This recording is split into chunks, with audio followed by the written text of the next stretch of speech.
Hello, boys and girls, and welcome back to Art Class with Mr. Mazer. This week, we're going to be doing a fun waterfall landscape drawing, and we're going to be showing some depth, things in the background, middle ground, and foreground. And this artwork is inspired by one of my personal heroes, Mr. Bob Ross. And if you don't know who Bob Ross is, he hosted a television show and he would paint and teach people how to do different landscape paintings, and he is very relaxing and funny. So we're gonna do this in kind of his style. So this will be a fun activity to do, especially during testing week. You can relax and have a fun drawing experience. So the first thing we're gonna do is start up at around the top. We're gonna have kind of a cascading waterfall that comes down. And then we're going to show some big trees that get smaller as we go into the background. So first thing I'm going to do is start with my waterfall in the back. So I'm going to make just one straight line. Then I'm going to make a curving line. It's going to come over and kind of curve over this way. And they're going to be kind of equal in length, just like that. Now, that water is going to be kind of bubbling over when it reaches here. So we're going to do one of those cloud kind of popcorn lines. So I'm going to go in and out, and you want to make them kind of uneven. Just like that. Okay. Now, from here, I'm going to make some of the water lines. This is going to just make it look like where the water's flowing. So I'm going to do a couple curved lines up here in the water, kind of following this curved line that's over here. And then maybe a few more down towards the bottom. Just like that. Okay. Now from here, I'm going to make kind of a rock line. So I'm going to start here. Do kind of like a straight line. I'm going to bring that down so those meet. And then I'm going to make kind of a diagonal line kind of coming up over that way. And I'm going to do the same thing over in here. I think I'm going to extend this down just a little bit. And I'm going to do, this is going to be kind of a cliff. So I'm going to have kind of jagged edges for my rocks over there. Now, I'm gonna make like a curvy line. I'm gonna up here for another land surface. So this one's gonna be kind of a little more curvy. And then up here towards the top of the waterfall, I'm gonna do another kind of more jagged line. So we're gonna have a cliff that kind of comes up. So I'm gonna make these it's kind of a zigzaggy line, but real uneven because, you know, in nature, things are never very even and perfect. So got that, and I'm gonna mimic this same kind of line over here. So kind of jagged rocks coming up. Now, all right, so down here underneath this waterfall, I'm gonna make I'm gonna have this line come down first, and then I'm gonna make kind of a zigzag to where the water's changing direction. So I'm gonna go straight, and then I'm gonna bring it back,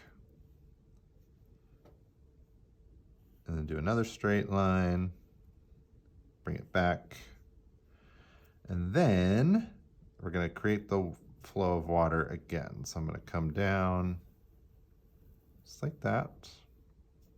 And then this is gonna follow this line sort of. This is where our waterfall's coming. So I'm gonna drag that down. And then I'm gonna do just like I did up in here, do another kind of a popcorny cloud line for that water that's falling. Now to close this off, I'm gonna make a straight line right underneath. like that. And I'm going to bring two diagonal lines that are just going to go point inwards a bit. And then I'm going to bring them straight out and connect them back into the water. And I'm going to do that on this side as well. Straight, connect it. And then I'm going to do, so up here, this little cliff, I'm going to extend this and bring it back up because this little cliff's going in front of the water here. And I'm going to add some more of those little cloud lines. These are going to give that water some volume. It's just a few of those in there. I'm going to do a few in this set of water too. A couple little frothy bubbles popping up. All right, so now we're going to do in the foreground, we're going to have our land kind of coming out. So I'm going to do kind of an uneven, organic, natural line. And I think coming up in this direction, I'm going to do another cliff. And then I'm going to do two big, nice boulders coming out. I'll show a little overlap here. So we got one in front of there. It's like that. And here in the water, I'm going to, again, mimic the flow. So I'm going to bring those water lines so we see which direction the water's going in. Now, next what we're going to do is start to show some depth. So we're going to draw out some trees. And we're going to do a really big one in the front, medium-sized in the middle, and small in the back. And that's going to give this whole picture a lot of depth and make it look like we're seeing things in the foreground, middle ground, background. So I'm going to start with a tree in my foreground. So I left this line a little short because I'm going to do a real big tree up here. So I'm going to start with a two-sided triangle. It's like this. And then what I'm going to do is extend this line through. So it's going to stop because that's going behind. And then I'm just going to bring that up over to there. Now, to make a nice big kind of pine style tree, we're going to bring it in just a smidge. There and there. And then bring it back out. Bob Ross would call these happy trees. So I'm bring that back in. And then out again. And you want to make sure each one you're going wider. So each one you're going to be getting a little bit wider at the bottom. That's what a tree would really look like. So I think from here, and I'll do one more. And then I'm going to close it off at the bottom and find my middle of the tree and then bring the base of that tree down there. So next I'm going to do two trees up here. So this is foreground, so these are big. So in the middle ground, the trees are going to be kind of medium size. So I'm going to do kind of a medium size. So it's definitely got to be smaller than this one. And I'm going to do the trees the same way, where you just bring the line in, bring it out, get a little wider, and just keep going in that same pattern until you get close to the bottom. And then do your base. And I'm going to do a little overlap. That's always good to show depth. So I'm going to do a equal sized tree, or maybe just a little bit smaller over here. And do the same style. In and out, in and out, in and out. And I'm going to leave that one behind.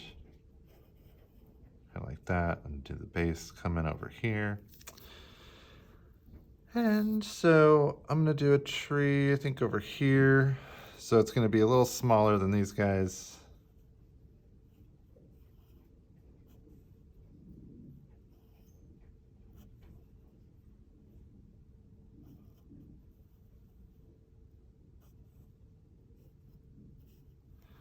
And we'll do some over here. So these are going to be a little farther back, so they'll be a little bit smaller.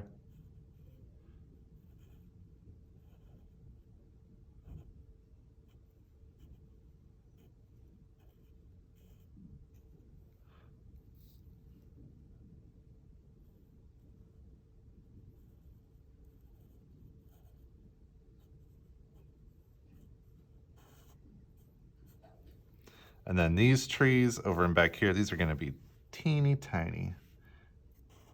These little happy trees.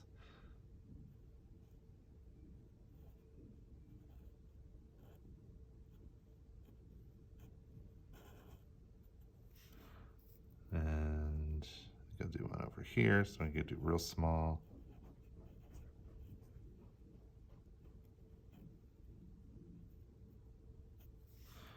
And do a couple up over here as well.